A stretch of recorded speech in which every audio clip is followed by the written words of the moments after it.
शांति की शक्ति से शांति जग में लानी है। ओम शांति। आज की मुरली है 30 जुलाई 2025 की। मीठे बच्चे, माया दुश्मन तुम्हारे सामने है, इसीलिए अपनी बहुत बहुत संभाल करनी है। अगर चलते चलते माया में फंस गए तो अपनी तकदीर को लकीर लगा देंगे। प्रश्न: तुम राजयोगी बच्चों का मुख्य कर्तव्य क्या है? उत्तर: पढ़ना और पढ़ाना, यही तुम्हारा मुख्य कर्तव्य है। तुम हो ईश्वरीय मत पर, तुम्हें कोई जंगल में नहीं जाना है। घर गृहस्थ में रहते शांति में बैठ बाप को याद करना है। अल्फ और बे, इन्हीं दो शब्दों में तुम्हारी सारी पढ़ाई आ जाती है। ओम शांति। बाप भी ब्रह्मा द्वारा कह सकते हैं कि बच्चों गुड मॉर्निंग, परंतु फिर बच्चों को भी रेस्पॉन्ड देना पड़े। यहाँ है ही बाप और बच्चों का कनेक्शन। नए जो है जब तक पक्के हो जाए कुछ न कुछ पूछते रहेंगे। यह तो पढ़ाई है। भगवानुवाच भी लिखा है, भगवान है निराकार। यह बाबा अच्छी रीति पक्का कराते हैं किसको भी समझाने के लिए, क्योंकि उस तरफ है माया का जोर। यहाँ तो वह बात नहीं है। बाप तो समझते हैं जिन्होंने कल्प पहले वर्षा लिया है वह आपे ही आ जाएंगे। ऐसे नहीं कि फलाना चला न जाए, इनको पकड़े, चला जाए तो चला जाए। यहाँ तो जीते जी मरने की बात है। बाप एडॉप्ट करते हैं, एडॉप्ट किया ही जाता है कुछ वर्षा देने के लिए। बच्चे माँ बाप के पास आते ही है वर्षे की लालच पर। साहूकार का बच्चा कभी गरीब के पास एडॉप्ट होगा क्या? इतना धन दौलत आदि सब छोड़ कैसे जाएंगे? एडॉप्ट करते हैं साहूकार। अभी तुम जानते हो बाबा हमको स्वर्ग की बादशाही देते हैं, क्यों ना उनका बनेंगे? हर एक बात में लालच तो रहती है। जितना बहुत पढ़ेंगे उतनी बड़ी लालच होगी। तुम भी जानते हो बाप ने हमको एडॉप्ट किया है बेहद का वर्षा देने। बाप भी कहते हैं तुम सबको हम फिर से 5000 वर्ष पहले मुआफिक एडॉप्ट करते हैं। तुम भी कहते हो बाबा हम आपके हैं, 5000 वर्ष पहले भी आपके बने थे। तुम प्रैक्टिकल में कितने ब्रह्मा कुमार कुमारियां हो। प्रजापिता भी तो नामी ग्रामी है।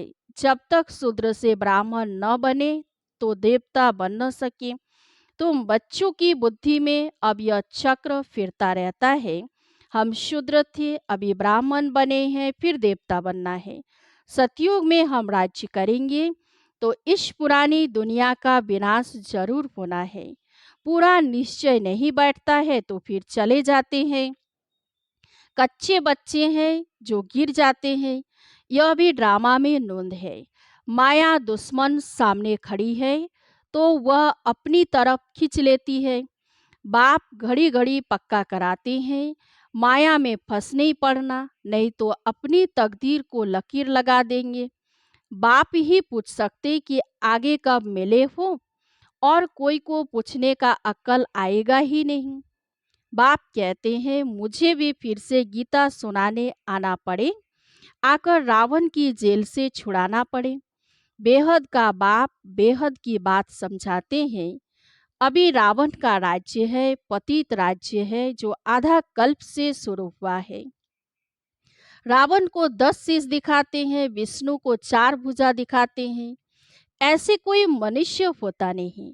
यह तो प्रवृत्ति मार्ग दिखाया जाता है। यह है एम ऑब्जेक्ट, विष्णु द्वारा पालना। विष्णुपुरी को कृष्णपुरी भी कहते हैं। श्री कृष्ण को तो दो बाहें ही दिखाएंगे ना। मनुष्य तो कुछ भी समझते नहीं है। बाप हर एक बात समझाते हैं। वह सब है भक्ति मार्ग। अभी तुमको ज्ञान है, तुम्हारी एम ऑब्जेक्ट ही है नर से नारायण बनने की। यह गीता पाठशाला है ही जीवन मुक्ति प्राप्त करने के लिए। ब्राह्मण तो जरूर चाहिए। यह है रुद्र ज्ञान यज्ञ। शिव को रुद्र भी कहते हैं। अब बाप पूछते हैं, ज्ञान यज्ञ कृष्ण का है या शिव का है?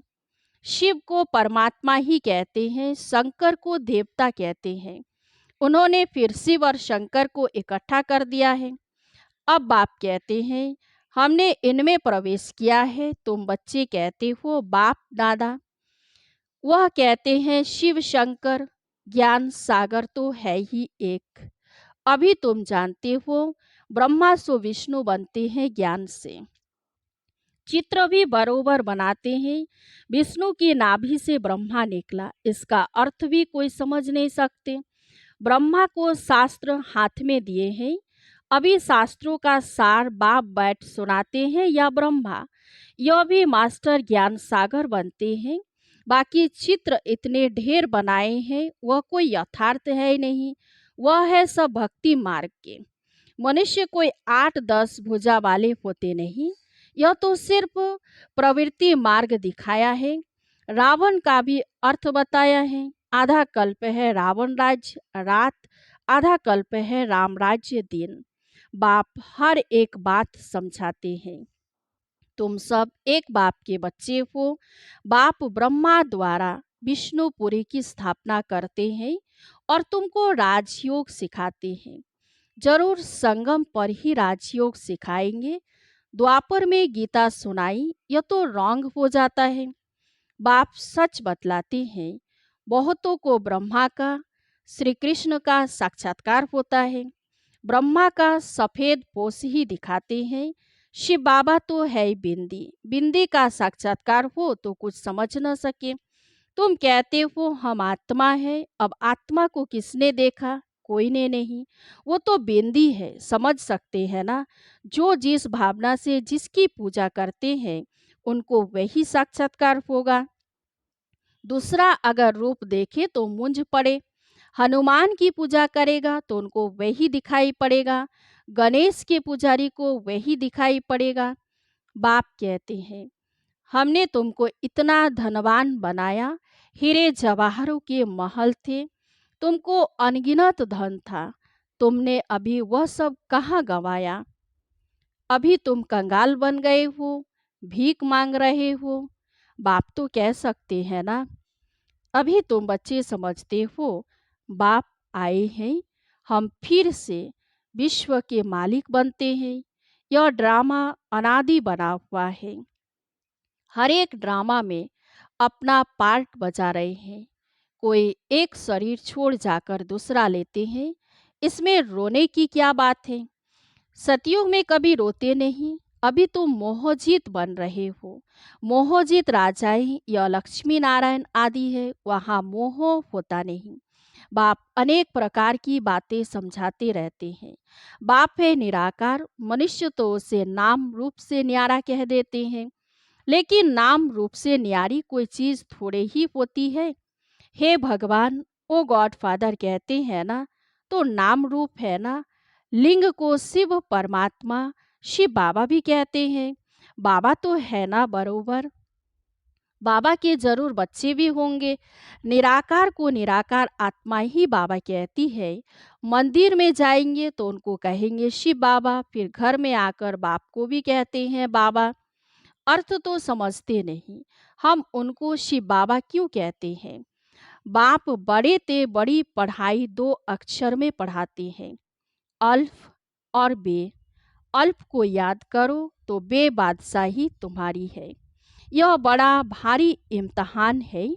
मनुष्य बड़ा इम्तहान पास करते हैं तो पहले वाली पढ़ाई को याद थोड़े ही रहती है। पढ़ते पढ़ते आखिरी तंत यानी सार बुद्धि में आ जाता है। यह भी ऐसे हैं। तुम पढ़ते आए हो। अंत में फिर बाप कहते हैं मन मना भव, तो देह का अभिमान टूट जाएगा। यह मन मना भव की आदत पड़ी होगी तो पिछाड़ी में भी बाप और वर्षा याद रहेगा। मुख्य है ही यह कितना सहज है। उस पढ़ाई में भी अभी तो पता नहीं क्या क्या पढ़ते हैं। जैसे राजा वैसा वह अपनी रस्म चलाते हैं। आगे मन शेर पाँव का हिसाब चलता था, अभी तो किलो आदि क्या क्या निकल पड़ा है। कितने अलग अलग प्रांत हो गए हैं। दिल्ली में जो चीज 1 रुपया शेर, बॉम्बे में मिलेगी 2 रुपया शेर, क्योंकि प्रांत अलग अलग है। हर एक समझते हैं हम अपने प्रांत को भूख थोड़े ही मारेंगे। कितने झगड़े आदि होते हैं, कितना रोला है। भारत कितना साल्वेंट था, फिर 84 का चक्र लगाते इनसाल्वेंट बन पड़े हैं। कहा जाता है हीरे जैसा जन्म अमलो कोड़ी बदले खोया रे। बाप कहते हैं तुम कोड़ियों के पिछाड़ी क्यों मरते हो। अब तो बाप से वर्षा लो, पावन बनो। बुलाते भी हो, हे पतित पावन आओ, पावन बनाओ। तो इससे सिद्ध है पावन थे, अब नहीं है, अभी है ही कलयुग। बाप कहते हैं मैं पावन दुनिया बनाऊंगा तो पतित दुनिया का जरूर विनाश होगा। इसीलिए ही यह महाभारत लड़ाई है जो इस रुद्र ज्ञान यज्ञ से प्रज्वलित हुई है। ड्रामा में तो यह विनाश होने की भी नोंद है। पहले पहले तो बाबा को साक्षात्कार हुआ, देखा इतनी बड़ी राजाई मिलती है तो बहुत खुशी होने लगी। फिर विनाश का साक्षात्कार भी कराया। मन मना भव, मध्याजी भव, यह गीता के अक्षर हैं। कोई कोई अक्षर गीता के ठीक है। बाप भी कहते हैं तुमको यह ज्ञान सुनाता हूँ, यह फिर प्राय लोप हो जाता है। कोई को भी पता नहीं है कि लक्ष्मी नारायण का राज्य था तो और कोई धर्म नहीं था। उस समय जनसंख्या कितनी थोड़ी होगी, अब कितनी है। तो यह चेंज होनी चाहिए, जरूर विनाश भी चाहिए। महाभारत लड़ाई भी है, जरूर भगवान भी होगा। शिव जयंती मनाते हैं तो शिव बाबा ने क्या कर किया वो भी नहीं जानते हैं। अब बाप समझाते हैं गीता से श्री कृष्ण की आत्मा को राजाई मिली। मात पिता कहेंगे गीता को, जिससे तुम फिर देवता बनते हो। गीता के ज्ञान से राजयोग से श्री कृष्ण यह बना। उन्होंने फिर शिव बाबा के बदले श्री कृष्ण का नाम डाल दिया है। तो बाप समझाते हैं यह तो अपने अंदर पक्का निश्चय कर लो, कोई उल्टी सुल्टी बात सुनाकर तुम्हें गिरा न दे। बहुत बातें पूछते हैं, विकार बिगर सृष्टि कैसे चलेगी, यह कैसे होगा। अरे तुम खुद कहते हो वह वाइसलेस दुनिया थी, संपूर्ण निर्विकारी कहते हो ना, फिर विकार की बात कैसे हो सकती है। अब तुम जानते हो बेहद के बाप से बेहद की बादशाही मिलती है, तो ऐसे बाप को क्यों नहीं याद करेंगे। यह है ही पतित दुनिया। कुंभ के मेले पर कितने लाखों जाते हैं। अब कहते हैं वहाँ एक नदी गुप्त है। अब नदी गुप्त हो सकती है क्या। यहाँ भी गोमुख बनाया है। कहते हैं गंगा यहाँ आती है। अरे गंगा अपना रास्ता लेकर समुद्र में जाएगी कि यहाँ तुम्हारे पास पहाड़ पर आएगी। भक्ति मार्ग में कितने धक्के हैं। ज्ञान, भक्ति, फिर है वैराग्य। एक है हद का वैराग्य, दूसरा है बेहद का। सन्यासी घर बार छोड़ जंगल में रहते हैं। यहाँ तो वह बात नहीं। तुम बुद्धि से सारी पुरानी दुनिया का संन्यास करते हो। तुम राजयोगी बच्चों का मुख्य कर्तव्य है पढ़ना और पढ़ाना। अब राजयोग कोई जंगल में थोड़े ही सिखाया जाता है, यह स्कूल है, ब्रांचेज निकलती जाती है। तुम बच्चे राजयोग सीख रहे हो, शिव बाबा से पढ़े हुए ब्राह्मण ब्राह्मणियां सिखाते हैं। एक शिव बाबा थोड़े ही सबको बैठ सिखाएगा। तो यह हुए पांडव गवर्नमेंट। तुम हो ईश्वरीय मत पर। यहाँ तुम कितना शांति में बैठे हो। बाहर तो अनेक हंगामे हैं। बाप कहते हैं 5 विकारों का दान दो तो ग्रहण छूट जाएगा। मेरे बनो तो मैं तुम्हारी सब कामनाएं पूरी कर दूंगा। तुम बच्चे जानते हो अभी हम सुख धाम में जाते हैं, दुख धाम को आग लगनी है। बच्चों ने विनाश का साक्षात्कार भी किया है। अब टाइम बहुत थोड़ा है, इसीलिए याद की यात्रा में लग जाएंगे तो विक्रम विनाश होंगे और उच्च पद पाएंगे। अच्छा, मीठे मीठे सिकिलधे बच्चों प्रति माता पिता बाप दादा का याद प्यार और गुड मॉर्निंग। रूहानी बाप की रूहानी बच्चों को नमस्ते। हम सब रूहानी बच्चों की रूहानी बाप दादा को याद प्यार और गुड मॉर्निंग। नमस्ते नमस्ते नमस्ते। अब सुनते हैं धारणा के लिए मुख्य सार।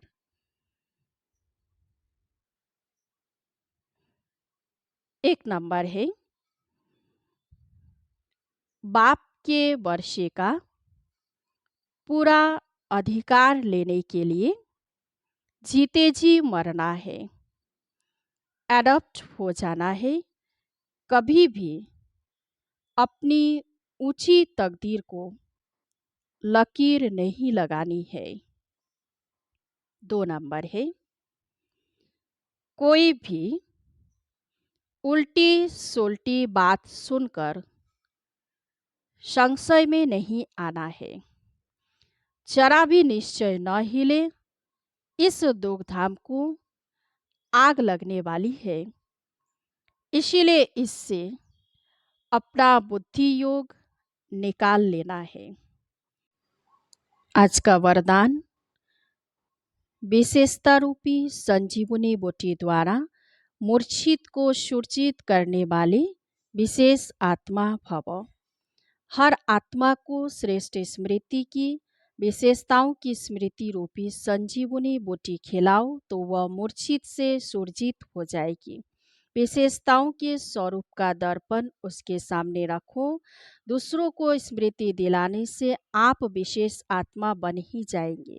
अगर आप किसी को कमजोरी सुनाएंगे तो वह छिपाएंगे, टाल देंगे। आप विशेषता सुनाओ तो स्वयं ही अपनी कमजोरी स्पष्ट अनुभव करेंगे। इसी संजीवनी बूटी से मूर्छित से सूर्जित कर उड़ते चलो और उड़ाते चलो।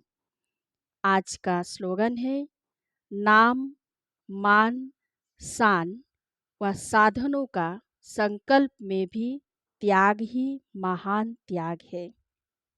अव्यक्त इशारे संकल्पों की शक्ति जमा कर श्रेष्ठ सेवा के निमित्त बनो। निमित्त बने हुए बच्चों को विशेष अपने हर संकल्प के ऊपर अटेंशन देना चाहिए। जब आप निर्विकल्प निर्व्यर्थ संकल्प रहेंगे तब बुद्धि ठीक निर्णय करेगी। निर्णय ठीक है तो निवारण भी सहज कर लेंगे। निवारण करने के बजाय अगर आप ही कारण कारण कहेंगे तो आपके पीछे वाले भी हर बात में कारण बताते रहेंगे। अच्छा, ओम शांति।